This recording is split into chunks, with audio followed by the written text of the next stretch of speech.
Lento ye purpose is not for a selected few ukuthi kunabanye hayi abane purpose then akekho odaliwe ngaphansi komthunzi welanga ozophila impilo engenayo engena ipurpose. purpose. If ungayazi ipurpose yakho ushayiseka kakhulu emabondeni. Sithola impilo yethu nje ingayitholi order because asizazi ukuthi singobani kufanele ukuba si-operate kanjani. Yini lena iya kunto yokuqonda ukuthi purpose is very selfless. Yeah. Because it is not only about you.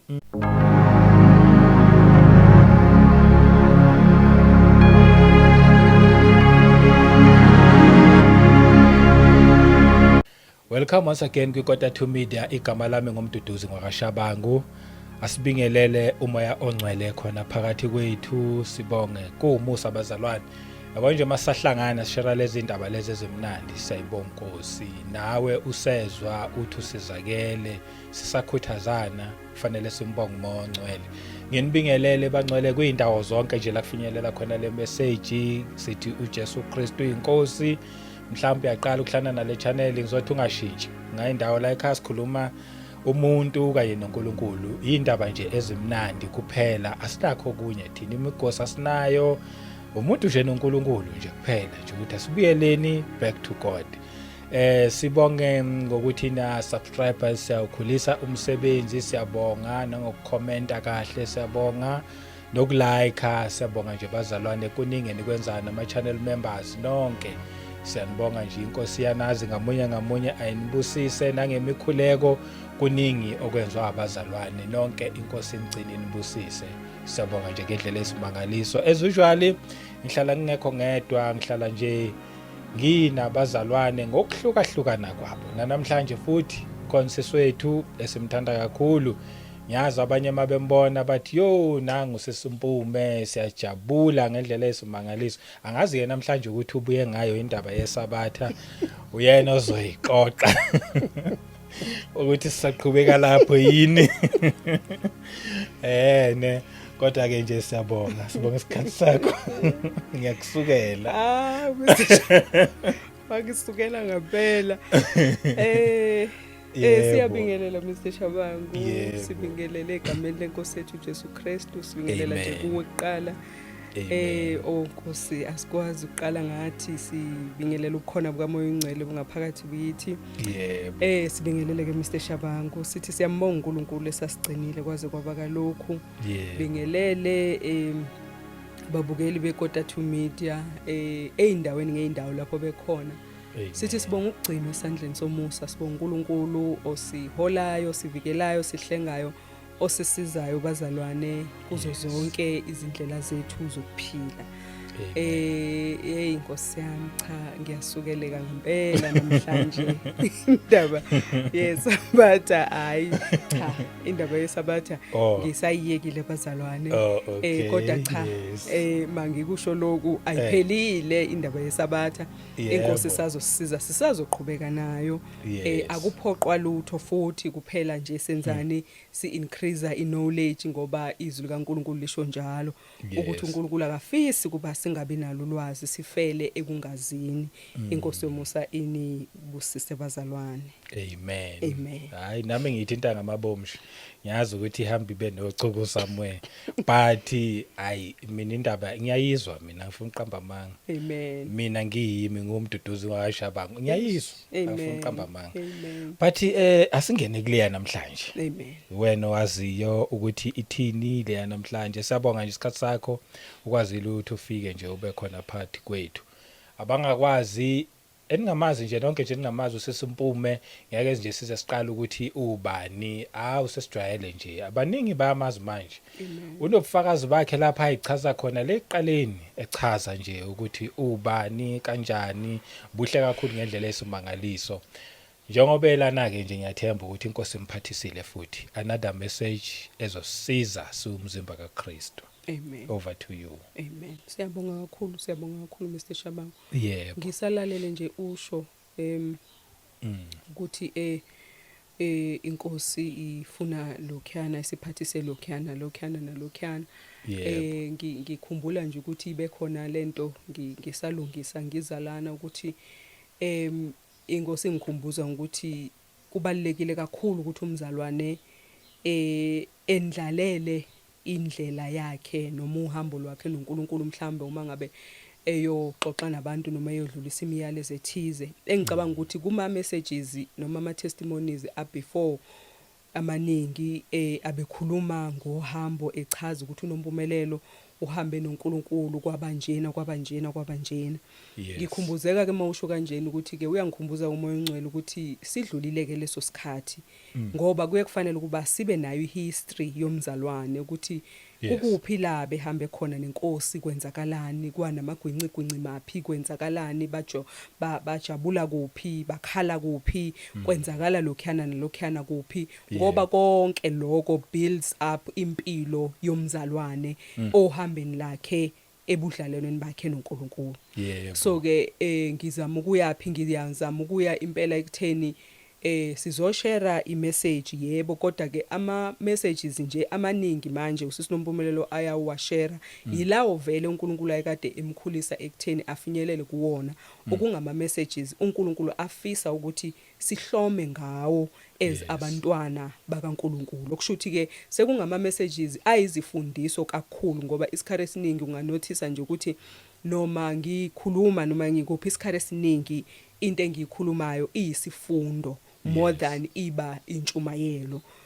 Angisiyena lo muntu ojulukayo mhlambe epreacher isermon nazo zonke lezo zinto kodwa isikhathi esiningi kuba into yokuthi sifunda izinto ezikuphi ezibiblically related okusho ukuthi indlela uNkulunkulu afisa siphile ngayo sihambe ngayo sisizakale ngayo ohambeni lethu lokukholwa. Amen. So siyambonga ke kakhulu uNkulunkulu ngalelo thuba futhi ke sinakho ukuthi bazalwane singayekani emkhulekweni. Kungenzeka ukuthi nje asazana sikaze sihlangane ngenyama kodwa siyazana abazalwane kwela kamoya thina singumndeni noma ngabe ukuphi lapho khona siyazana. Ngiyaye ngicele ngithi mina mzalwane ulimemeze ngiyacela igama lami emkhulekweni. You may not even know ukuthi kwenzakalani esimeni sami sokuphila ukuze uthandaze kangcono kodwa uNkulunkulu uyazi. So wena nje khulekela ukuthi naye noma ngabe kwenzakalani esimeni sakhe ukhulekela ifavor kaNkulunkulu noma igrace kaNkulunkulu ngaphezulu kwesimo sempilo yami. Nami futhi mzalwane ngiyathembisa ukuthi ngiyakwenza njalo.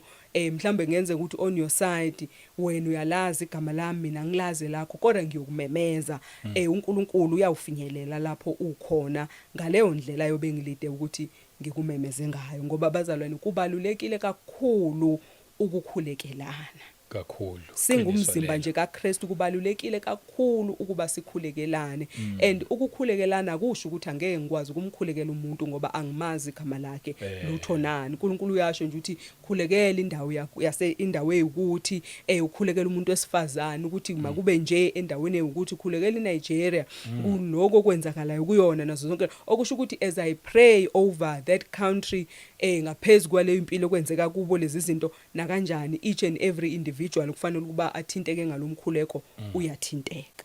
So ke nje ngiya encourage nje singakaqali ukuthi bazalwane asikwenze kube ngumkhuba wethu ukuthi masikhulekelane.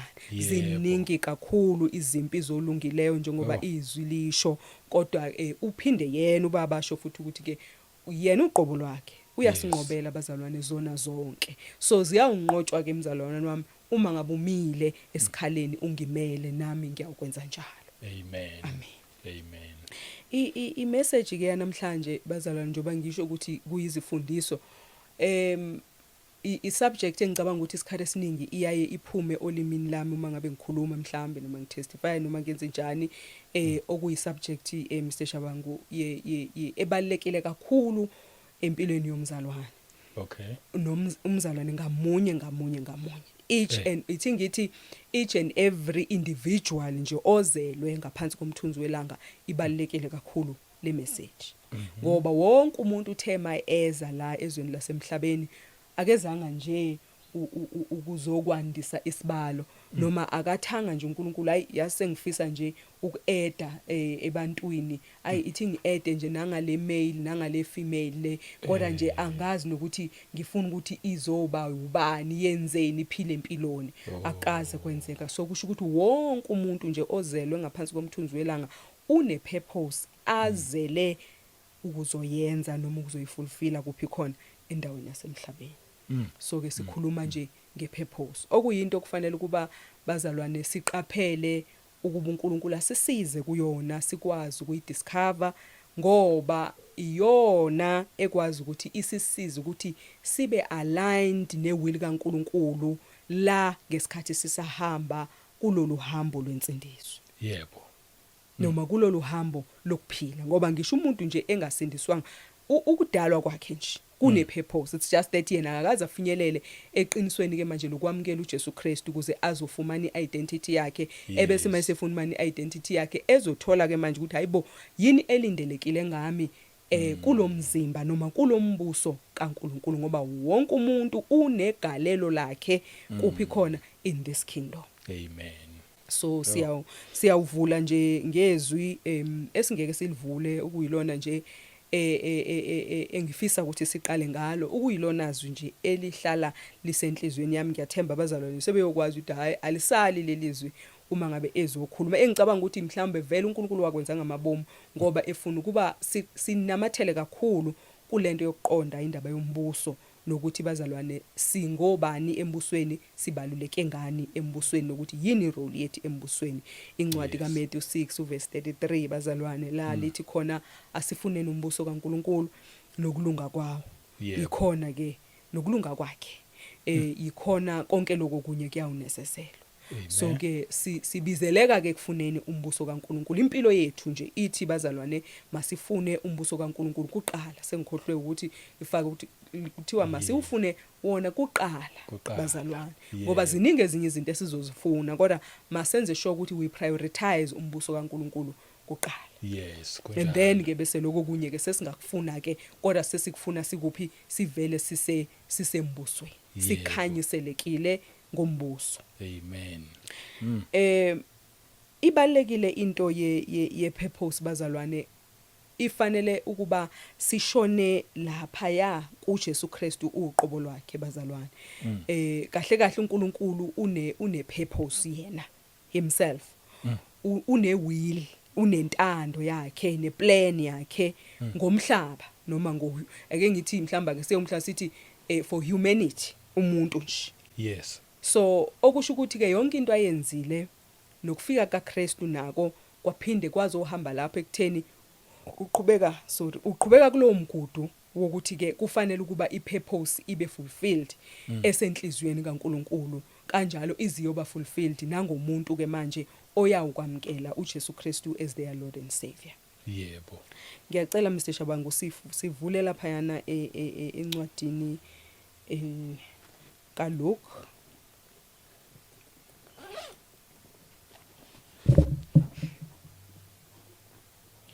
Incwadini kaLuke. Amen. Chapter 4. Yes. Sizofunda lapha yana uverse 43.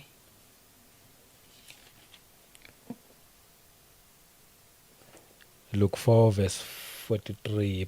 But he said to them, I must preach the kingdom of God to the other cities also, because for this purpose I have been sent. Amen. Amen. Uthi uJesu Kristu kufanele ukuba apreache ivangeli lombuso in all the other cities as well.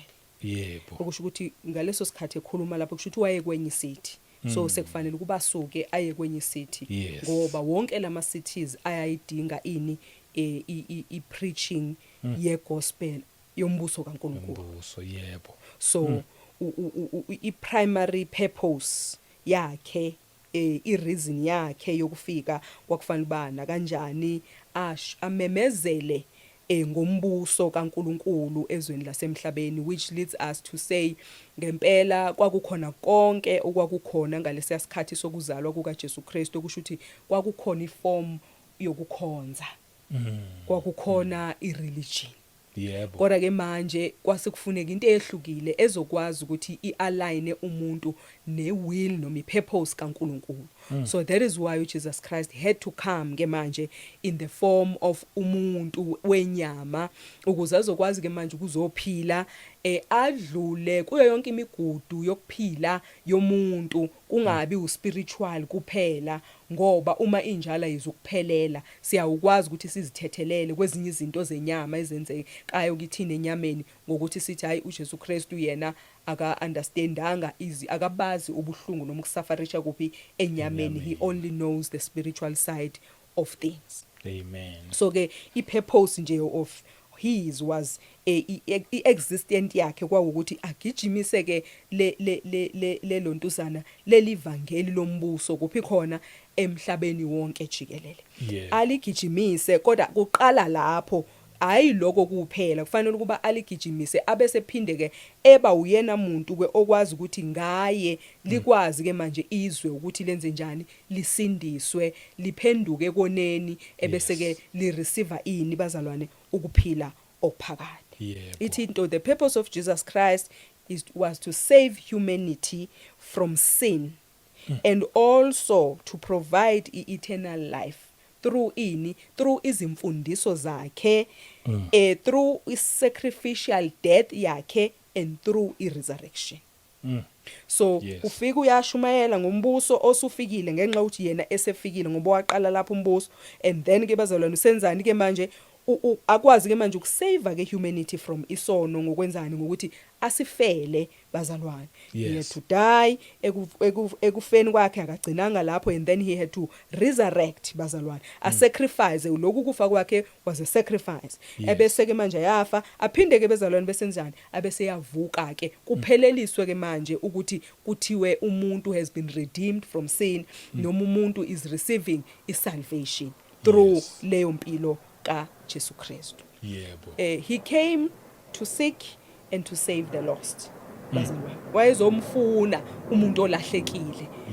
Umfuna kanjani? Nangu uyahamba in all these cities bazalwane uyashumayela ukuthi phendukani ngoba that was his first sermon, phendukani ngokuba umbuso wezulu ususondele. Uyamfuna umuntu uyamchazela umuntu ukuthi hayibo uxabene wena noNkulunkulu ngakho buyisana naye, phenduka ushintshe izindlela zakho zokucabanga zakudala wamukele ezikaNkulunkulu ukuze uyokwazi ukuthi wenze njani ube nokuphila okuphakade uphenduke bese uba nokuphila okuphakade. So he came to seek and to save the lost. Ukuzolethani futhi ukuzoletha uxolo noma ukuthethelelana ireconciliation between uNkulunkulu nabantu bakhe and also to glorify the Father. Ayikwazi ukusala leyo ngoba ukwenza kaKristu wonke lo msebenzi it was meant ukuthi yenze njani ekugcineni kuglorifywe ubaba ezulwini. Amen. Imission yakhe was also to reveal uthando lukaNkulunkulu ngomuntu because besingeke size silwazi uthando lukaNkulunkulu ngomuntu if uJesus Christ did not come in the flesh, if uNkulunkulu bengazange anikele ngedodana yakhe iyodwa nje ukuba ayihamba ufele abantu nazo zonke lezo zinto siboniswa uthando olungenamkhawulo olu unconditional. So ke yenye futhi yezinto lezo uJesus Christ ayizele ukuthi malube revealed uthando lukaNkulunkulu emntwini aphinde enzeni bazalwane azonyathela ngezinyawo adestroye imisebenzi yabani kaSathane ezweni lasemhlabeni. Amen. Then aserve as a model. I-model yinto uthi uma ubheka kufanele ukuthi i-meaning nje ka-model ukuthi it is something or someone used as an example. So uJesu Kristu became the example. He modeled le mpilo le ukuthi to follow this example you must follow, you must imitate. So uKristu ke kwafanele ezeke, that is why he had to come kwiform yethu epheleleyo. Okusho ukuthi kwiform yenyama kanjalo neform yakamoya ukuze azawuphelela ngoba umuntu unjalo. So naye ke adlule kuzo zonke lezi zinto umuntu adlula kuzo and at the end of the day akwazi ke ukunqoba lokhu kunqoba aphinde kasinikezele ke nathi ngaye sasesifumana ke nathi ukunqoba ngaye uJesu Kristu. Amen. So uJesu Kristu mangabe yena efikile ke wayiseva ke ipurpose yakhe. Okusho ukuthi kwenzela ukuthi ke wonke umuntu ke manje naye uzawukwazi ukuthi ke ayiseve ipurpose through ukufunda kubani kuJesu Kristu. Njengoba umbuso nje introducer umbuso kanti yena futhi uzoba yile model okusho ukuthi ke manje uzothi yonke into yakho ke wena muntu ozalwayo iyaphelela lana ngoba wena uma ungamukela mina as indodana kaNkuluNkulu ophezulu konke you receive noma uthola i-identity yakho manje because njalo nje sazi kahle i-identity yethu is in Christ Jesus. Yes. And then emva kwaloko ke manje uNkulunkulu uyaqala ke manje ambuleke ukuthi umzalwane lona engathi akeze la emhlabeni as a male ngalesi sikhathi kule generation kulomndeni uzokwenza u1 no2 no3. These are not things uNkulunkulu azicabanga nje ngesikhathi esekhona ke sithi nje sekuthiwa uMr Mduduzi Shabanga uNkulunkulu seyacabanga nje at the age of 25 ukuthi hayi konje ngizothi uMr Mduduzi Shabanga kufanele enzeni cha. Into lena eyahlelwa emaphakadeni uNkulunkulu wazi ukuthi ngizodinga umuntu wesilisa ozofika as uMduduzi Shabanga azokwenza u1 no2 no3 nani imuphi umndeni engibheka umndeni azozalwa kuwo uzawuphila lempilo lento yahlelwa so thina sesikufika nje la emhlabeni vele sekufanele ukuba sizongena ke manje kulezi icathulo sizigqoke senze lokhu sihambe ngalendlela uNkulunkulu afuna ukuthi sihambe ngayo. I-purpose yethu ke leyo and lento ye-purpose is not for a selected few ukuthi kunabanye hayi abane-purpose then akekho odaliwe ngaphansi komthunzi welanga ozophila impilo engenayo i-purpose. Engena-purpose yebo kunjalo impela kunjalo ngamunye unento yakhe and bazalwane lezi izinto zethu zebe sezenza ukuthi ke manje ziwakhe umbuso kaNkuluNkulu ukwazi ukuadvance zakhe umzimba kaKristu bazalwane ngoba kuyadingeka ikhanda emzimbeni kuyadingeka lokhu nalokhu kanjalo ke these talents wethu these gifts this purpose yakho it is here to serve uMr Shabangu kanjalo kaMr Shabangu it is there to serve unompumelelo naba kanjalo kwakheke lo mzimba upheleliseke kunjalo. That is why kubalekile kakhulu ukuthi ke when we are really seeking the face of God regarding indaba ye purpose we run away from wanting to imitate other people wanting to be like usister bani wanting to be like ubrother bani because unendawo yakho kulomzimba noma kulombuso okufanele ukubungene kuyo khaqha. Yes zingakhona zonke ezinye indawo esingenayo kuzo sihlangane senze lokho but primarily you must make sure ukuthi you are aware of indawo yakho and ngesikhathi uaware ngayo you are functional you are active kuyo. Amen. Ngoba if you are not functional or active kule ndawo ufunctional and active lapha kusho ukuthi lana ku vacant kuyashona and akekho omunye okwathiwa uzongena kulesi sikhala ngaphandle kwakho. Mawungekho kulesi sikhala akekho ungenele umunye. Akufani nasemsebenzini ukuthi mangabe uziba ne resign asifaka omunye lutho. Lana nje yakhe mayithi nje nompumelelo Mazibu ithi nje nompumelelo Mazibu. Angakhona omunye okay uthi ngithi angakhona omunye unompumelelo Mazibu ngithi magama kuyenzeka ukuthi afane abe khona omunye unompumelelo Mazibu kodwa this is loyo nompumelelo is not the one otaskwe ngalokho nayo unompumelelo Mazibu loyana utaskwe ngalokho yana uzodwa bani as much as umuntu wesifazane of the same age mhlambe futhi of the same gender nationality nani but akasiyena lo ngoba lo naye unendawo nje yakhe wonke umuntu in this kingdom unendawo yakhe and wonke umuntu in this kingdom must make sure ukuthi uyazi ukuthi yipi indawo yakhe ngoba indawo yakhe yona nto eyenza ukuthi kulendlela akwazi ukuhamba it brings sense to ukuzalwa kwakhe nempilo yakhe ezoyiphila emhlabeni. Nezimpilo azozi-impacta noma azozi-transforma ngoba ziba impacted through yena enzani active kule ndawo yakhe. Azilento oyishoyo ngayifanisa ne-office ukuthi umuntu nomuntu une-office lakhe. Amen. Ngaphandle eminyango okubhalwe Mduduzi Shabanga. Amen. Lo yimi. Uma ngabe angikaze nganyathela kwi-office lami mhlambe ngize ngiyodlula emhlabeni. Shuthi lelo office lona likhona but kodwa kaze kwangena umuntu phakathi kunezinto ezingaphakathi okufanele lapha ngiyithinte mina because mina one permission ongena once ngayithinta lezi zinto zisenza wena kuphela noma bangavula bangene bazibone babone futhi ukuthi hawu lezi zinto zingasebenziseka noma bengathi angeke zibaseke kodwa once kusondela ama fingerprints akho noma yini iyasense ukuthi ulona ngempela okufanele ukuba ngempela simuzwe asithinte kwenzeke izinto and lezo zinto bese ikwazi ukusiza nabanye abantu ngoba ipurpose nepurpose njengoba silethelwe la uNkulunkulu uthi Jesus Christ I have not come to serve but to I have not come to be served but to serve.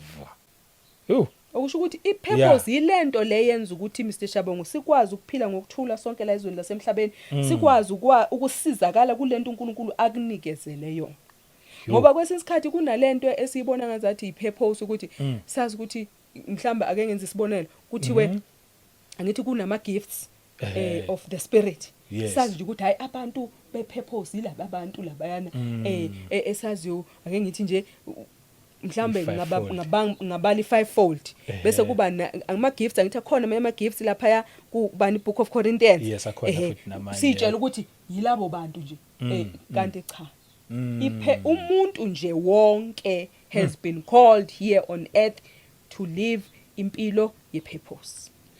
It's just that you have never given yourself time. If you are not operational in your purpose, you have never given yourself time to sit down and ask God ukuthi why am I here?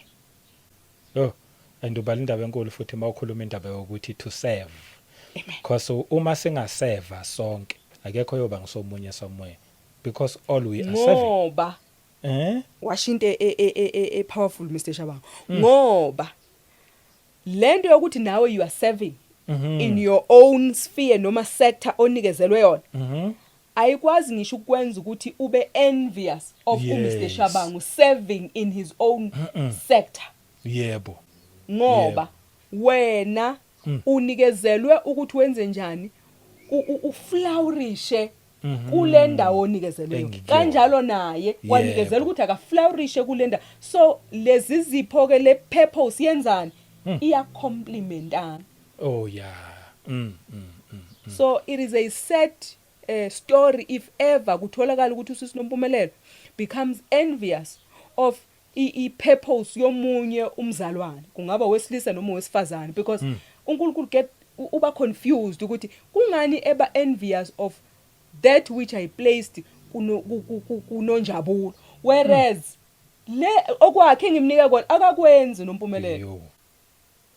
I think isuke silahleke lapha ekuthenini ngithe mangibheka usisinompumelelo ngabona ukuthi bayamseva bese nami ngithi hayi nami ngifuna ukusevwa nami because mangabe usevwa awenze lutho uyihlalele kula ke manje sesiqala sesafuna kanti uma ngabe sonke we are serving amen kwaze kwanokuthula ezweni sonke sifanelwe sinikezelwe ukwenza njani to serve sengithi ukuseva uNkulunkulu ukuseva in each and every individual ezaliwe ukuseva kusho ukuthini kusho ukuthi uyi leader Mr Shabang ukuseva you are a leader in your own God given sphere you are a leader yebo ake ngenze isibonelo uma ngabe ngithi nje umfundisi enkonzweni right you are a leader right but kunabantu i congregation noma abazalwane as much as when you are a leader here it doesn't mean ukuthi laba abantu labayana they do not have something abangaseva ngayo and even wena leader ngoba in each and every person that is born under the sun kune leader wonke umuntu is a leader with kingdom kaNkulunkulu everyone is a leader we are all leaders kuphi kwindawo anikezelwe yo yebo kwenza isibonelo nje uma ngabe kunekhaya kushadiwe kaShabango umama kaShabango she's a leader kuphi khona kunendawo nje ongakwazi ukusondela kuyona Mr Shabango yes awukwazi ukuthi ushaya isicathulo umama Shabangu ekhishini. Yebo. Indawo yakhe. She leads here and uyaflourisha kule ndawo because ukwazi ukwenza ama meals asabekayo. Ukwazi ukuthi athathe into ebingena structure nani la ekhishini ayenze ibe ne structure ini izinto azikhulisa azimagnify yenze lokho. Uyileader kuphi? La department yakhe anike ngikhuluma endlini njalo angisho akusiyona futhi kuphela I leadership role yakhe le but ngenza nje an example yokuthi ekhishini awukwazi wena ukutholakala uyoshaya isicathulo msisha noma kuthiwa wena ubaba wala ekhaya kodwa ukwazi ukushaya isicathulo kuphi ekhishini ngoba ekhishini kuno leader nje wakhona futhi uyayibamba irole yakhe kakhulu kucaca ukuthi hayi la ukhona and uma ngabe engekho lo leader wasekhishini ekhaya ke sithi nje awuganiwe Mr Shaba uyabonakala ukuthi hayi Nkosi yami hawu sikhona kukhona uleader oshodayo la yebo sibona nje masibheka singena ekhishini la kaShaba ukuthi yashoda uleader la ukhona Mr Shaba yasho ukuthi akusi expertise yakhe yebo noma ngalibamba ikhishi but noma ngapheka noma but uyacaca ukuthi hayi khona they are missing whatever kuneyindawo ezishodayo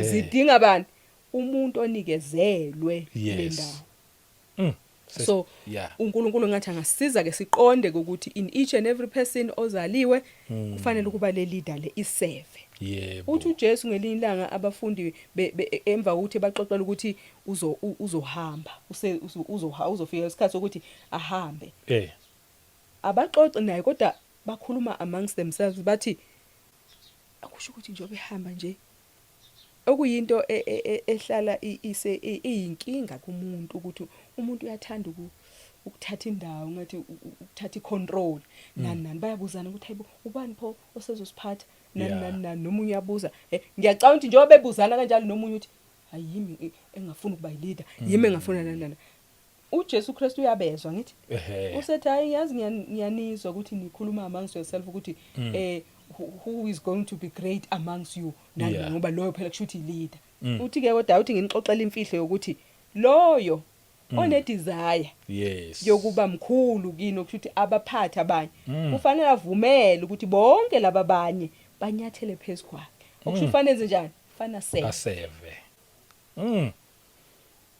ngokombuso amen a leader is someone who is serving amen who is serving yebo kodwa singayishintshi lento musukufuna ukuthi sikuse you need to serve and you serve God through us Jesus Christ waseva ubaba wakhe through abantu afikele kubona waseva washumayela waphuma eGalile washona kuphi Maria washona konke lama cities walishumayela leli vangeli waphilisa abantu wenza imimangaliso wenza lokhuyana nalokhuyana waze wafinyelela ekuthena aze persecute azabulawe he served he knew ukuthi lento ye servantship kufanele ifulfillishe amen right noma ehlangabezana nomzima aqonda ukuthi it is part and parcel of what of ipurpose that is why I came that is the main reason why I came so angikwazi ke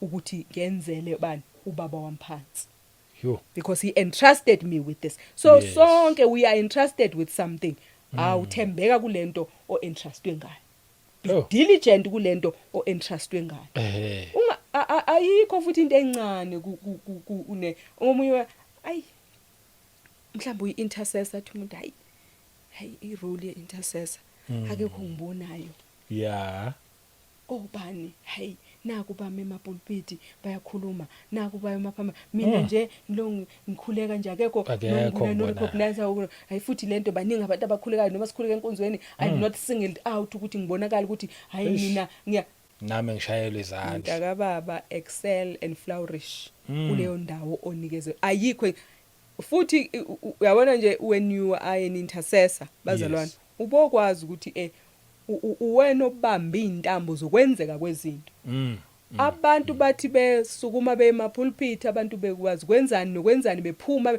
ubani obakhulekelayo ngoba uwe wena intercessor amen into ye purpose sisize futhi ukuthi siyobheka uKristu ukuthi wayenze njani yini kwakuyinto yakhe ithanda ukubukwa wayithanda ukubonga wathi mayenza lezi zinto afuna ukubukwa afuna ukubongwa simthola abazalwane enza ipurpose ebhizi ephilisa abantu atshela indoda ukuthi lalela njengoba nje sekuphilile hamba ngicela nje mabe kubuza bethu uthi nje awumazi nokumazi yebo ngoba ithini lento isho ukuthi ukuseva akudingi iapplause yabantu nazo zonke lezo zinto lezo because if uthola iapplause okusho ukuthi le reward babakho anayo for wena angeke usayithola sawuyithola ngoba uzifunela udumo nakho konke le reward nokubongwa umzalwana akhalele nje ukuthi hey hayi cha abasashongo nje ukuthi baba abasashongo lutho nje abasacommentanga mkhulu umvuzo ezulwini futhi osafe ilongabongwa amen usafe loyo longashayela izandla ngoba manje akunakuyiphakamisa kuyena akunakuthini ulokho ethobeke kuNkulunkulu zonke Mr. Shabanga izinto uNkulunkulu azenzayo uyazi ukuthi ziseva yipi purpose njengoba usho ngempela if umuntu ojwayele ukukhabela izandla kuhamba namahlombe lawa athi ukuphakama kancane ngithi kuvula nezandla sengifikile ngiboneni sengingenile manje nani ngempela kuzo and uNkulunkulu asisize inobungozi kakhulu bazalwane nje sicushisane singabazalwane sekwenzekile konke kwesikhathi yazi abantu baNkulunkulu basuke bengafuni ukukhonza kodwa yithi esibafaka kule trap yokukhonzwa because sibe nanto ukuthi nje hey Mike wavula umlomo uyazi bengakezwa lutho kodwa uthe angafika nje wathatha iMike wavula umlomo hayi ngezwe yabona ke bese ngazi ukuthi kuzoshukuma izinto iyange umuntu ngokwenature yomuntu uyakuthanda ukunconywa uyakuthanda ukushayelwa izandla uNkulunkulu uyazi ukuthi once kwenza lokho kukhona lo ongenayo akhiphe in kunganakekanga agcina usisi nompumelelo esekhuphuke waze wayodlula ngisho uNkulunkulu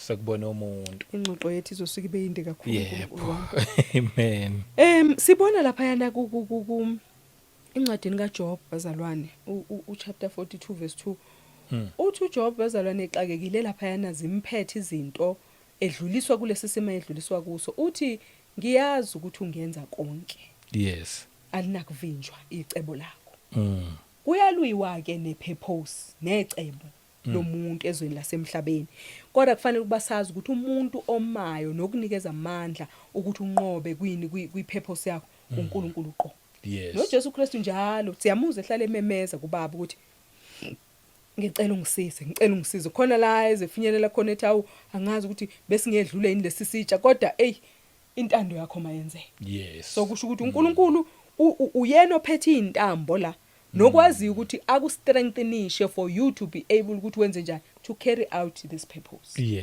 ngokwakho nje angeke usukwazi ukwenza so uma sesichaze kangaka nje kodwa ipurpose iGod's divine plan for humanity and the world une divine plan uNkulunkulu ngomuntu kanjalo nangomhlaba involve ama individuals having a restored relationship with who with God awukwazi ukuba active kwi-purpose ungazange ube restored kwi-relationship yakho noNkulunkulu bese sisebenzisa ke these gifts to love and serve njoba sesikade siloku siyisho ukuthi lama gifts wasebenzisa ukwenzani ke ukuthanda nokuseva abanye le purpose umuseva ngayo kufanele ukuba ibe rooted kuphi kwi-character kaNkulunkulu awukwazi ukuseva kodwa ukuseva kwakho kungabe rooted kwi-character kaNkulunkulu okusho ukuthi fanele na kanjani uthando lube khona lapho ukuthula kube khona lapho kufanele ube na kanjani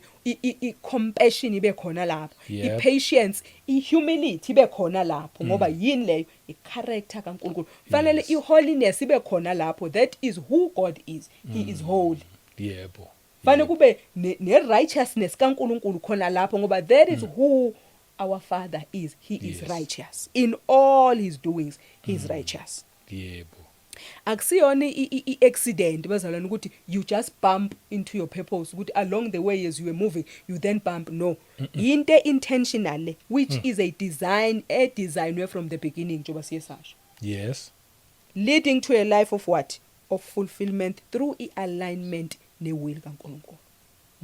Awusho ukuthi njengoba singena kulezi icathulo thina besingazazi fine ngesikhathi uzalo so you discover as you grow up ukuthi nangu umuntu uNkulunkulu akusizeke manje to grow into this person asuse lokho komuntu omdala ngoba phela fanele uphenduke kuqala uzokwazi ukuthi uflourishe kuphi kwi-purpose yakho. I-purpose kwesikhathi iyabonakala ngisho ungakazihlanganisi noKristu ubone hayibo hey uyathanda ukuthi ashumayele phambi kwezibuko nani enzani sewumntwana uthola ukuthi semdala sewumfundisi kuthiwe yasabona wayethanda ukuthi yena mayedlala nje mhlawumbe izindlu athanda ukuthi yena afundise enzeni ashumayele ajuluke ememeza enjani kwakumlidela khona la nakho konke nani ngokwahlukahlukana ke ngokwahlukahlukana. Yebo. Kubalekile ke bazalwane ukuthi siqonde ukuthi sesikhonza nje if ungayazi ipurpose yakho ushayiseka kakhulu emabondeni. Sithola impilo yethu nje ingayitholi order because asizazi ukuthi singobani kufanele ukuba si-operate kanjani. Ngoba ipurpose yakho iyona ecollect izinto zakho zokuphila izibringe into order. Ipurpose yakho iwuma ubuthe. Yebo. Olanda impilo yakho yaka spiritual yaka physical yaka yonke into uphelela ngokuthi wena you are being operational kuphi in your God given purpose. Yebo.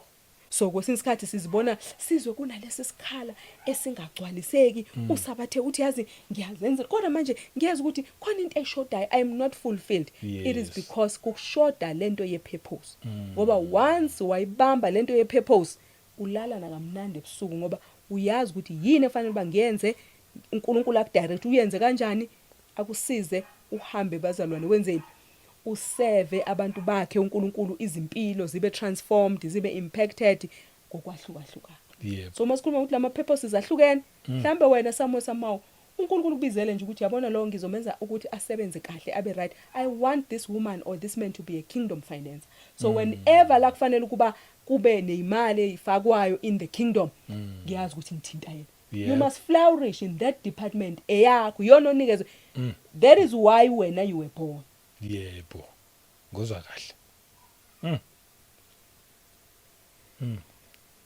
Uma bazalwane sifulfillisha ke ipurpose yethu noma si active kule purpose yethu na kanjani kuhlangana zonke izinto zempilo yethu njengoba sisho sikwazi ukuphila ngokuthula nabanye abantu sikwazi ukuserve abanye abantu ngothando likaNkulunkulu kukwazi bazalwane ukulayitheka izibane ezahlukahlukeneyo ngoba empilweni eyodwa yomuntu nje oyedwa kunezimpilo ezinye eziconnected kuleyo mpilo yalowo muntu. Ikhona iphathi esofika ngayo esizokhuluma ngayo ukuthi kahle kahle kugcina kwenzakalani la uthola ukuthi umzalwane uyashayiseka impilo imshaya kanzima nazo zonke lezi zinto ukuthi kuliwa nani ngoba kusuke kuliwa nepurpose but why kuliwe nale purpose yalomzalwane ngaloluhlobo. It is because kukhona ezinye impilo ezixhantele kule mpilo kaSisi Nompumelelo. Oh yeah. So ukuze mhlambe sivele siblock yonke asivele silwise yena sicindezele yena ukuze nalezi yazi impilo leziyana zonke lezi impilo. Amen. And imagine ngoma zishayeke zonke nakuleyana nje iyodwa yokuqala kunezinye ezinqwaba ezinto. That is how the kingdom of God is able to advance. Uma be5 kusho ukuthi nje kunama 1000 aqhanteleke kule. Nale. So asiye kulo ukuze angayokufinyelela kule 5. Uma kungafinyelela kule 5 nale 5 ayizukwazi ukufinyelela kulaba kanjalo. Is the kingdom advancing? It is not. So lokhu kuserve ke siyakwazi ukwenza through teaching through ukufundisa nje abantu on how to obey lama ahlukene ke lama ministries ngaba u-teaching ngaba u-hospitality ngaba u-healing ngaba ubani ngokwahlukahlukana. Ngokwahlukahlukana. And sikhumbula ukuthi akusiwona wonke that will be in the spotlight. And uNkulunkulu mayengasiza bekuyoba kuhle kakhulu ukuthi siwa embrace kakhulu lawa ngekho in the spotlight ngoba ukwazi ukuflourisha kahle if you are not in the spotlight. Usathane uyayigijimisa le ezoba in the spotlight ngoba ufuna ukuthi abantu bangakwazi ukuyifumana. Yebo.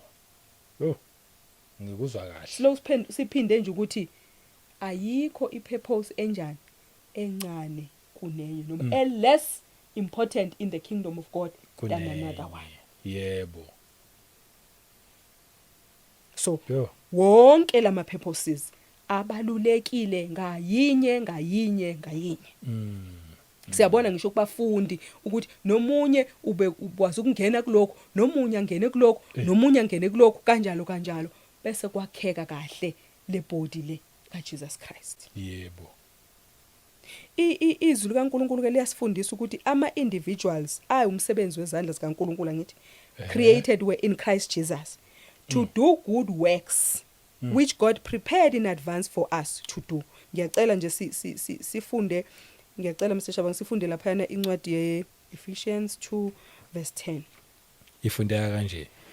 For we are his workmanship, created in Christ Jesus for good works, which God prepared beforehand that we should walk in them. Amen. Kade ngikhuluma lo mpela lo verse. This purpose is discovered and lived out in relationship with God and his people. Yebo. So ke singumsebenzi wezandla zikaNkulunkulu created kuphi kuKristu Jesu. Ukuze sizokwenzani? To do good works. To do good works. Ikhona thina siyazi nje bazalwane ukuthi we are saved to save. Saved to save. Saved to save. So whatever sphere okuso noma leyo ndawo unikezelwe yona ngokuba sibe saved thina nathi we are able ukuthi abanye abantu nabo through impilo zethu babe saved nabo. Akusiyithina esibasaveayo kodwa through us they are able to receive salvation ngoba sesiyahamba siyoyishumayela kubo, siyahamba siyayiphila phakathi kwabo, siyahamba omunye ake yokusindiswa ngokuthi ngimshumayezile, omunye uyobuka nje inkambo kasisinompumelelo azafisa ukuthi hayi no nami lo nkulunkulu amkhonzayo ngiyamfuna azasindisa umuntu. Yebo. So ngeindlela ezahlukahlukene we are what we are saved to save. Yebo. Yeah, yezwakala. Kahle kakhulu. Ngicela sivule futhi lapha yana incwadi yamaGalatians chapter 5 verse 13. For you, brethren, have been called to liberty. Only do not use liberty as an opportunity for the flesh, but through love serve one another. Okay. Siyabonga. Bese sikhulumile le ukuthi we serve one another. Ngani? Yes. Ngothando. Sesikwenza nje lokhu kufanele ukuba sikwenze ngani? Ngothando. Yonke nje into yokuseva it is through abantu bakaNkulunkulu. So we are serving God through his people. Yebo. Siphinde ithi thina njoba sithi umsebenzi wezandla zikaNkulunkulu we are created for God's glory. Singayikhohlwa ukuthi ipurpose yakho nje na kanjani mayinikezele ubani uNkulunkulu udumo. Yebo. Wenzani? Uphilela yena. Yebo. Ipurpose yakho ithi nje wena philela uNkulunkulu. Yes. Ngicela sifunde incwadi kaIsaiah chapter 43 verse 21. Ithi these people I have formed for myself. They shall declare my praise. uNkulunkulu uzidalele thina. Yebo. Ukuze senzeni? Declare his praise. Yes. Glorify his name. Exalt his name. Kwazeke nje ukuthi naba abantu abadalwe nguNkulunkulu abaproclaima the goodness of the Lord in the land of the living. Yebo. Ngeimpilo zabo nje badumisa uNkulunkulu. Amen. So uma simazi uNkulunkulu simthanda simglorifya kusho ukuthi ke asikwazi ukwenza izinto eziphambene noNkulunkulu. Yes. As contrary to ukuthanda kaNkulunkulu nokudunyiswa kukaNkulunkulu ngaso sonke isikhathi. That is why we will seek first his kingdom. That is why we will call unto him as he says in the book of Jeremiah 33 verse 3. Siyawumemeza kuye, sikhuleke kuye and yena enze njani? Aphendule, angagcini ngosiphendula bese esikhombisa ke lezi zinto ezinkulu ezisabekayo eziyimimangaliso ebesingazazi. Yes. Ngaleyo ndlela sikwazi ke manje ukuthi sambuleleke lezi zinto ebesingazazi nepurpose kwezisikhathi ingena khona lapho kwabantu bengingayazi lento hayibo kanti uNkulunkulu unento ethize njena ekufanele ukuba ngimkhonze ngayo nani bewungayazi lento then uNkulunkulu uyaqala ke manje uyakufundisa ukuthi kancane ngena kulento uze umuntu ethi nje hey yazi nginento nginesisilonda sokuthi ngiyakhula manje I'm at age 45 age 50 ikhona lento ethi kimi hayibo mina ngeze landa kusuka sekuNkulunkulu seyayitshala lembewu manje ukuthi khathazeka ngokuthi why are you here ngempela and it is very important bazalwane ukuthi azikhulunywe bakithi lezi zinto emabandleni asizixoxi asizifundisi othola ukuthi zideprive ama believers impilo yabo endleleni kaNkulunkulu yebo ngoba abazalwane banalento ukuthi hayi into yosibani ba kanti cha into ya each and every individual ezaliwe ngaphansi komthunzi welanga qiniso elimiyo so ithi ke into bazalwane kungani ke pho le purpose ilwiswa kangaka siyaqonda sibuka impilo kaJesu Kristu Jesu Kristu uliswe bazalwane efika uHerod wayefuna ukumbulala nazi izazi ziyadlula zihambe ziyabuza ukuthi ikuphi inkosi ezelwe sifuna ukuyoyikhunga nazo zonke lezo zinto uHerod uthi yey ungakuphi yena lo mntwana naku sebemkhothamela sebekhuluma ukuthi king sebafuna ukuyomlonto ipurpose ilwiswa ku inception yes kwesisikhathi uSathane bazalwane ulwisa ipurpose usesiswini sika mame wakho afuna ukuqeda ngawe ukuthi uyazi ukuthi we lona uzela ukuzokhoza ihavoc la ezweni lasemhlabeni ngenxa yalento anikezelwe yona azame uze umzali wakhe ekutshela ukuthi hey kwenzeka lokhu at birth kwa ukuthi kwakuliwa nani kwangaliwa noma kwakuliwa nalo muntu nale purpose ebonakala kulomuntu ozayo ukuthi ake ngizama ukuqeda nje ngayo ekukhuleni kwakho umuzi umzalwane exoxa ukuthi hey sizobuzana betestify ukuthi hey ngalwiswa lana into elwiswayo bazalwane kahle uSathane nje ayilwisayo ipurpose ile purpose ukuthi Mr Shaba ngengazange wazazi ukuthi ubani hayi ngisafe ngiqedile ngoba kunalezi impilo eziningi engizibonayo ezi connected kule mpilo yakhe and ngampela uzozi impact zizoba transformed ngalento ubaba wakhe ayifakile kuyi angiqede ngayo khona koluza bonke lapha and lo mbuso kababakhe angeke ukwazi ukuthi wenze njani uadvance uSathane ufuna sirebele njengaye njengoba arebela yena against uNkulunkulu nathi sigcine silahlwa ke manje kodwa kubhlungu kuye ukuthi thina noma sirebela ngoba there is too much rebellion kumuntu nje namhlanje kodwa into emthukuthelisa kakhulu leyo ukuthi thina we have this chance yokuthi uma siphenduka sigijimela kubaba sibuyela kuye uyakwazi ukuthi asithethelele and yena akasenayo leyo opportunity leyo ifate yakhe has already been decided akusekushintsha lutho so ulwisa umuntu kangaka nje ukuthi hey phume ezindleleni kaNkulunkulu phume indlela umusa ukuthola ukuthi ubani noma sowutholile phinda ubhede khona lapho yeah so izimpi zethu lana thina kulendlela fanele besiqonde ukuthi hayi yazi kahle hayi awulwiswa nje ngoba kulwiswa lento ukuthi mayingabi active mayingabi effective makube isindandanda nje ukuthi hawu inkosi yami wayevutha lo mfundisi umthola mhlambe esportini usezo ukhuluma khona izwi kulokuthiwa sekuyi past tense ngoba uyazi hayi samsebenzeli ubaba wakhe akaqhubeke noma engahlabelela noma enza kodwa kusalayo nje ipurpose ayisave lento bekufanele kuba isave yebo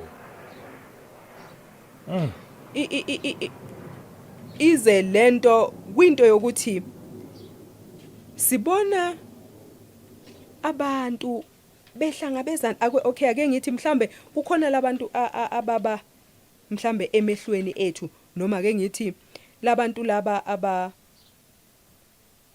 abakulezi ndawo mhlambe ko fivefold ministry ake ngisho njalo yes which is not something that only happens to them but lento yenzeka kuwe wonke umuntu nje we-purpose, umuntu ozelwe nje ngaphansi komthunzi welanga ukuthi kungani uthola abantu benza amaphutha ngaka, kungani bedlule into enezi yindaba nje umzalwane angaqoqi ukuthi hayi ngivele nje mina ngatshuyiza nje hawu mina ngazalwa ngikhuleka ngakhuleka all the way, it has been nje akubi njalo.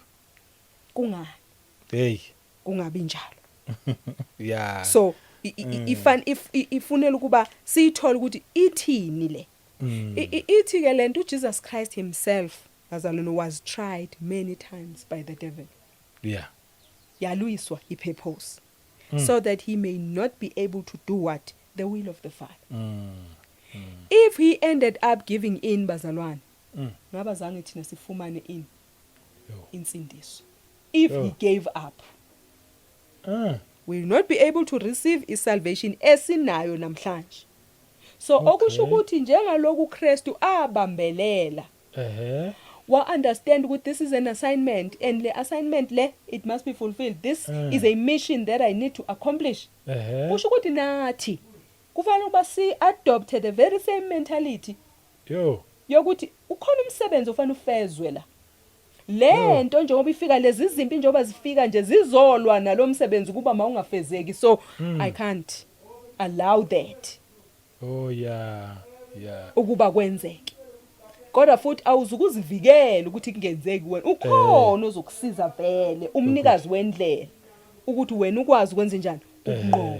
Okusho ukuthi uSathane uzovela, uzojikjela zonke lezi zinto zokuzama ukwenzana, zokuzama ukuqeda ngale purpose. Kodwa uthi uNkulunkulu uzokunikeza amandla ukuthi zishaye nje ukwazi ukudlula. Asikho isikhalo esilolele wena esizophumelela. Sona kodwa sizololwa. Yebo. Kodwa sizokwenza njani? Angeke siphumelele. Uzodlula. Noma kungenzeka uthola ukuthi lesi sikhali sikushayile ngempela sakuqumba phansi, uzovuka lapho ngoba nginawo amandla. Fanele ngimemeze, ngikwazi ukuthi ngize to your rescue, ngikusukumise. Yazi ukhuluma indaba enkulu la. Futhi manje indaba iexample ngoJesu Christ ukuthi ukuba uJesu wafeyila kwi-purpose yakhe. Amen. Ube obufeyile umhlaba wonke. Nathi uma sifeyila njengoba bewusho nje baningi abantu esibafayilayo. Omunye nomunye uma ngabe feyila kwi-purpose yakhe baningi other people.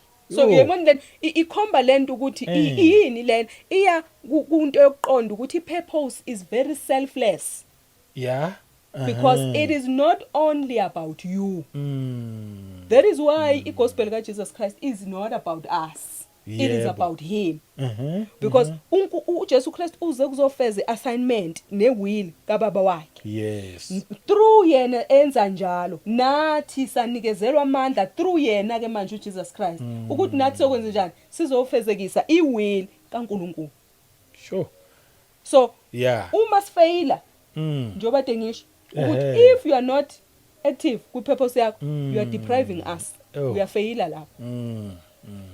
And kuba buhlungu kanjani sekuthiwa ake ubone nje Mr Mduduzi Shabanga ngangikubekela u1 kwafanele ngabe wenza u1 no3 uthi mawuthi uyabheka ufika ngisho kufika ku1 okuqaleni mhlamba abanye bagijimile bafika mhlambe ku5 athi bekufanele kuphela lapha ku15 kuphelele la mhlamba abanye ku10 kuthi wena amasotsha ahambini impela zawufika ku15 ubekufanele afike azadlula wena uzange uzuzu amasotsha afana nompostoli uPaul la inakho abazibulela nangokungaphezulu ngaphambili ukuthi hayi man angikwazi nje ukuba average ne ngiyacabanga ukuthi mhlambe ngisengashona nangali ngempela uNkulunkulu abonde ungikholela into ezinkulu kangaka ngempela let me make it possible amnikezele kufuneka lawo masotsha hayi masotsha azothi hayi mina lawo masotsha ila masotsha athi sihlangana bezana nawo every day mhlambe ngenze ukuthi nami ngiyilo lawo noma ngeke ngaba yilo lawo I don't know kodwa isotsha lithi hayi uyazi mina ngiye notice ukuthi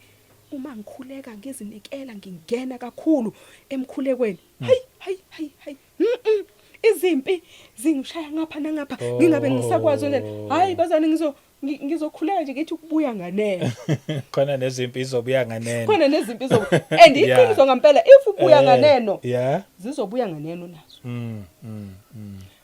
i-level yokwenzeka kwezinto ihambisana nelevel yokuzinikela kwakho nokuba committed kule ndlela noma kule purpose onikezelwe yona. So bazalwana sikwazi ukwenza kancane ngoba sithi sibalekela ukuthi izimpi nazo zizoza kancane.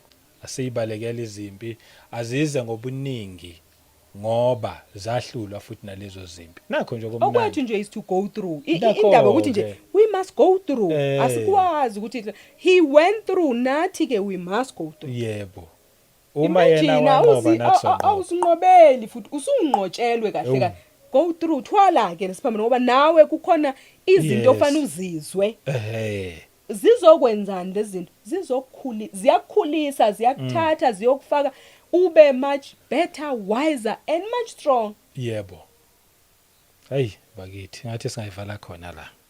Okwanamhlanje. Imnandi le ndaba ngendlela esimangaliso. Zimnandi nje uthi sasashisa kanjalo seyishiye. But kuzwakele imessage nje oyilethile imnandi ngendlela esimangaliso. Asingashiyi indawo zethu. Amen. Masiyifune sithola ama purposes zethu. Yazi nje mawulokhu ixoxa kufika lesidingo ukuthi kahle kahle omunye nomunye umuntu okhona ophila emhlabeni noma ngabani uyazi lento uNkulunkulu wayifaka kuthina. Uyazi umuntu ukuthi kunento okufanele ngiyenze. And manje mayengayenzi lento lo muntu futhi uyayazizwe kuyena ukuthi eish yazi ngina this emptiness kumina yabona that void. Khona lento engathi mani ngingayenza ikhona lento engishodelayo. Bese umuntu ehambe icinga ke lento. Abanye baze bayicinge endaweni ezirong kuma drugs otshwaleni ogwayini intombini kuningi nje lapha bahamba beyicinga khona bazama ukuvala lesi space asivaleki lutho inhlobo suphuma khona kuma drugs usuphuma kuphi kanjani uzothi umuntu aya explore isikhathi esiningi umuntu omusha ubezwe baya explore explore yena kanti ufuna lento gcine ngempela futhi ingavalekanga up until lento iyovaleka ngokuthi kuthintekelela ibhathini lani le purpose ukuthi hayibo nayi lento that I've been missing all along yebo indaba nje la kuJesu amen ukuthi umuntu makathatha uJesu abe inkosi nomsindisi okuphila kwakhe once kwanoJesu emntwini uzokuphuma ongcwele yabona kumoya ongcwele uvala zonke lezi space uvela uyithola ukuthi mina ngiyilokho angithi washo uJesu wathi uyosifundisa konke and konke lokho awusifundisa khona kuzosiza thina sayaqala ayithola mina ngazela lokho awusagxamalazi ke manje awutholakala la uphinde uyotholakala lapha uvela ihlale kule position yakho amen futhi ufuna ukuexcela kule yakho ngoba manje yile yakho ngoba icompetition yakho uyabona nalawa amanye uthi ube ngcono kunayizolo kuphi khona kule purpose yakho not ukuthi ufuna ukucompete no Mr Shabangu kwinto anikezelwe yona uMr Shabangu because lena iyona efulfillayo wena uyona ekunikeza ukuthula ekwenza ubone ukuthi hawu Nkosi nami kanti ngiyiphathi of the puzzle abanye bayithola le ndaba sebebadala athi umuntu kodwa wayengangayitholanga ngisesemncane aqala ugijima emdala akho late nakhona ngabe esaphila aqala ugijima athi kube ngayithola ngisasemncane yabona ke wena mawusesemncane itholeke sasene energy yonke amen ngoba abantu abancane bane tendency yokuthi athi hayi especially nje mhlawumbe mabebona engathi ipurpose yakhe mhlawumbe iyanga sekukholweni abantu abakholwa kwabantu abadala ayinami ngizobuye ngibone nje ngibe busy kwipurpose yami uma sengimdala nazo cha kanti ayibambezela naloyo ngempela umshoyo Mr Shabangu ukhulile mdaka baba uNkulunkulu is never early or never late ngokwahlukahlukana kwethu uma nje sesilandela leading yakhe ngempela sisuke sikulesi sikhathi asifunayo and ngempela uzoflourisha ngaleso sikhathi sibonge kakhulu sesiphume sibonge kakhulu sizoyiqhubha nyabona ukuthi akwaqedi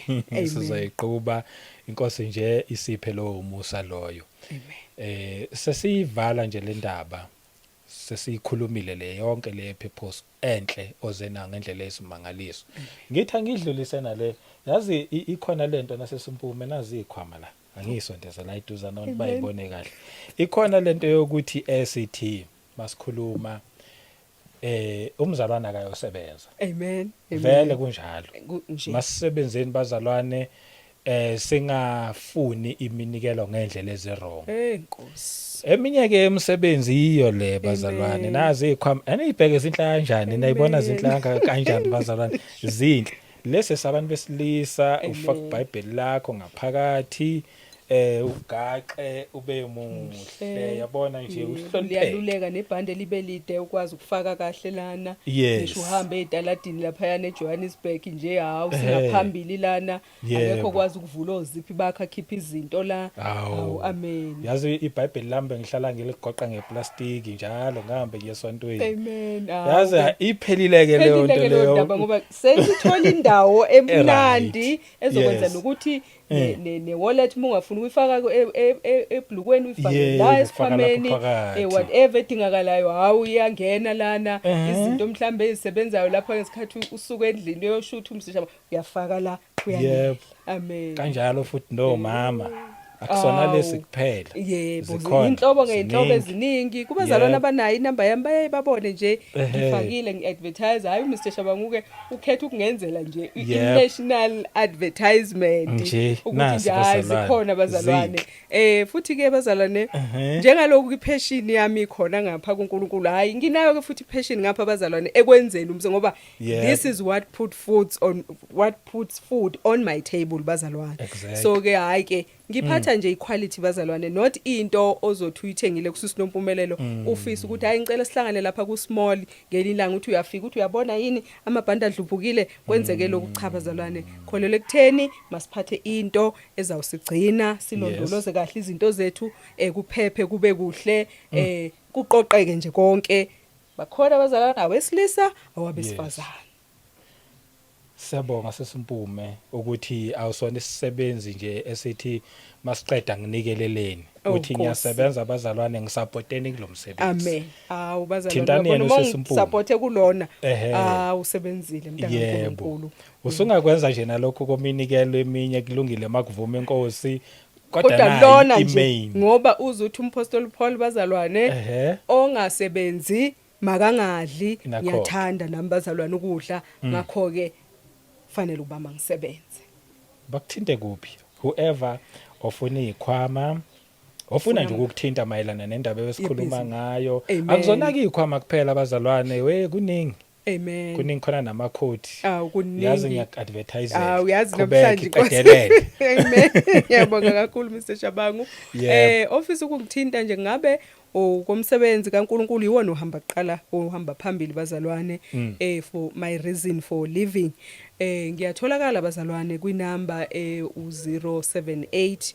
0987068 ekukhulumeni le video bazalwane mangichaza ukuthi ngaba nenkinganyane khona ngale namba bazalwane ikhona uyangithola mzalwane ku WhatsApp njengamanje nakuzo zonke ezinye izinto ngaphandle kwe direct call njengamanje mhlambe ngenze ukuthi le video iyodlala futhi kungakalungiseki lokho inamba ongangithola kuyo for calls njengamanje ngoba kwalahleka iSIM card le eka 078 ngisazozama kuyilungisa ngoba kulahleke kwakuningi neID bazalwane so ke ngitholakala ke kwinamba khona inamba le yanda Mr Shabangu esasiyisebenzisa yomkhuleko inamba le u063 207 7193 063 2077193 ngiyathemba ukuthi angiyiphambanisi kodwa uma ngiphambanisile abazalwane babe nayo leyo number abaningi basasenayo ngiyatholakala lapho sengenzela ukuthi uma ungidinga ngedirect call ngoba uzothi uyamshaya u078 njengamanje uthola ukuthi akangeni kodwa uma umshaya ngeWhatsApp call noma uthumela imessage noma ivoice note noma itext ku WhatsApp na kanjani uzongithola kuyona so ke bazalwane ungangithinta kulezo inamba isikhwama uyasithola isicathulo somuntu wesilisa awabazalwane ezifomali equality bazalwane insudu yomuntu wesilisa ngiyayiphatha isikhwama somuntu wesilisa ngiyasiphatha iteki lomuntu wesilisa bazalwane elihle le equality nje bazalwane bekungazi cha bekungazi impela ngazi okuncane impela nesudu ngiyayiphatha umuntu wesifazane isikhwama icoat isicathulo ingubo umzalwane uyasho nje ukuthi yazi mina ngifisa ukuthola into enje nabazalwane ngigijime ngithi nje moya ngcwele ngicela ungisize ngempela sigcine siyithola ngesikhathi kuba khona namawashi ingubo njoba ngisho amashethi amashethi abantu besilisa good quality bazalwane abuya ngale ngaphesheya kwezilwandle kanjalo nezicathulo lezi zibuya ngaphesheya kwezilwandle namasudu into eyiningi nje bazalwane ngiphathayo into nje ye quality bazalwane so ke mhlawumbe ngenze ukuthi kulezi zinto engiyishilo awuyizwanga uyifisayo kodwa ungasabi ungithinta mzalwane noma ufuna ini uNkulunkulu uyangisiza abazalwane ngiyawithola ngiyathanda nje ukuthi ngimgqokisa umuntu abe muhle nami kuthiwe nje angazi babizwani ngabantu laba abagqokisa abanye kodwa nami ngingomunye wabo bazalwane yes ngisho nje ukuthi hayi yabona nje Mr Shabangu banimbona isikhathi esiningi engathi uyaqhamuka nje namhlanje hey nange eqhamuka necoat emnyama nange eqhamuka ngathi khakhinyana nawe bazalwane i-expertise kasisi Nompumelelo leyo I aim bazalwane to please ebusinessini njengaloku ngi-aima to please kuphi kona emsebenzini kaNkulunkulu Nkosi inibo sisebazalwane ngiyabonga nje kakhulu bazalwane ngibonga kakhulu Mr Shabangu ukuthola le thuba awulokuthi nami ngithi ukuzi advertiser guys sayibonga nje inkosi kakhulu ne umuntu azithengele omunye angathengela omunye as present ya nje omunye angathengela ibandla mhlawumbe kunesidingo esithile nje kodwa ukusupportana kuyafuneka abazalwane ne bangayithathi kabi ke bangayithathe wrong abazalwane ukuthi bashumayela ukuthi one day bese beyathengisa cha abazalwane akusikhona lokho sishumayela ngoba sishumayela but futhi mina azange siyihlelele isurprise nakuyenza isiphumi bengazi so mina ngithi no ithi ngingathuli like abazalwane bakhona to support ngiyazi futhi bakhona abayidingayo ke anyway lezi ikhwama ezifana lezi nakho konke okunya sekubalile lezinye lezi zamaBhayibheli bazalwane khona nje leso tholi seseBhayibheli sivuleka sithi uziphu ungafuni lo uphathe ugaxa iziphu nje sifaka la sishaya uziphu bese kuba nalesi sibambo nje uqhubeke nohambo kukhona nje bazalwane kuningi amen hayi cha kuhle sayibonga Nkosi inigcine nonke bazalwane ithe singasamoshi kakhulu isikhathi sivalelise so phinda futhi ngomusa weNkosi yethu Jesu Kristu sihlangane kwivideo elandelayo amen